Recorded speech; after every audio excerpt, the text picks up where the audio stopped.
Hi Castillo, welcome back to my YouTube channel and I am Shanu weerasinghe. කෝබන්තේ යමුනේ නෑනේ වගේ.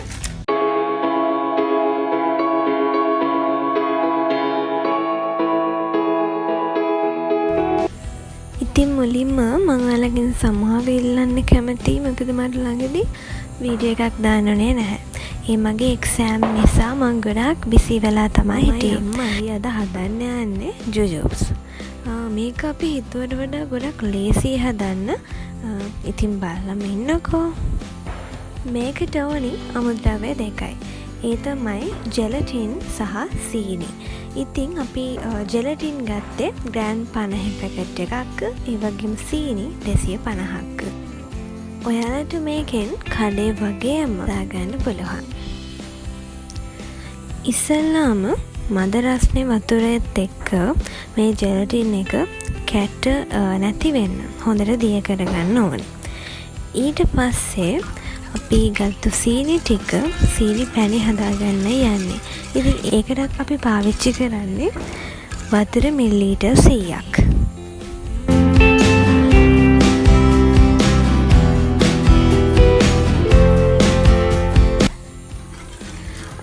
ඊට පස්සේ නූලක් ඇදෙන තරමට හරියන්න අපේ පැණි එක ඕනි.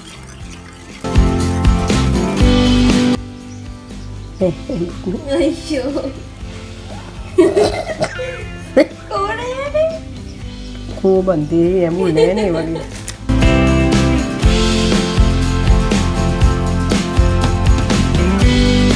ඒකට පස්සේ චුට්ටක් වෙලා තියලා ගොඩක් වෙලා තියන්න එපා. ජෙලටින් එක ඒකට කවලම් කරගන්නවා. ජෙලටින් එක කලවම් කරගත්තයින් පස්සේ අපිට දෙහි බින්දු කීපයක් දාන්න ඕනේ. මේ ඔක්කොම ටික කලවම් කරලා ඊට පස්සේ අපි දාගන්න හදන්නේ වැනිලා. ඔයාලට දාගන්න පුළුවන් වැනිලා. ඒත් අපේ ඉදිරියට තිබුණේ නැහැ වැනිලා. අපි හදිස්සියේ තමයි මේක හදන්න බලාපොරොත්තු වුණේ. ඉතින් ඔයාලට පුළුවන් මේක කොටස් වලට වෙන් කරලා කලරින් එකතු කරගන්න. ඔයාලා කැමති ලස්සන පාටක් මේකට එකතු කරගන්න. නෑ නෑ වැඩි වෙන්න. වැඩි වගේ නෑ වගේ. චුට්ටක් දාලා ඉච්චර කලරින් වල දා ගන්න ඕනේ නැත්නම්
ඔන්න ඒකට පස්සේ අපි මේ මිශ්‍රණය දාගන්නවා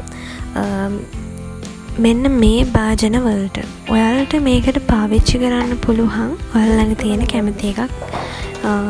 ඒ වගේම ඊට පස්සේ අපි මේක දානවා ෆ්‍රිජ් එකට. ඔයාලට පුළුවන් මේ විදිහට ගැලපෙන භාජනයක් මේ සඳහා පාවිච්චි කරන්න. ඉතින් මොකටත් කලින් හොඳට ඒකේ බටර් හරි පොල් තෙල් හරි ටිකක් ගාලා ඉන්න. ඒතකොට ගලව ගන්න ලේසි. අපිත් පාවිච්චි කරේ අපේ ගෙදර තිබ්බ දේවල්මයි. මොකද වෙන වෙනම අපි ගත්තේ නැහැ. ගෙදර තිබ්බ විදිහට පහසුවෙන් සරලව තමයි අපි මේක හදාගත්තේ. ඒකට පස්සේ මේක ෆ්‍රිජ් එක දාන්න ඕනේ විනාඩි 20ක්. ෆ්‍රිජ් එකක් නැති අය දැන් කලබල වෙන්න එපා. ඔයාලටත් පුළුවන් පැය 4ක් වගේ කාලයක් මේක ශීතකරණයක් නැතිව සෙට් කරගන්න. ෆ්‍රිජ් එකෙන් අරගෙන මෙන්න මේ විදිහට සීනි ගා ගන්න ඕනේ. මේ බලන්නකෝ.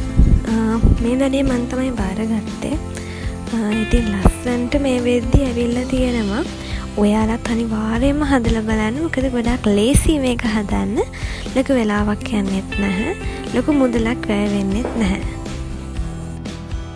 මේ තියෙන්නේ අපේ අවුට්පුට් එක. මේ විදිහට තමයි මේකේ අන්තිම ලුක් එක ආවේ. ඔන්න එහෙනම් නැවත ලස්සන vlog එකකින් එකතු වෙන්න පොරොන්දුව මත මම අද ඔයාලගෙන් සමුගන්නවා. ඉතින් බයි බයි කස්ටිය.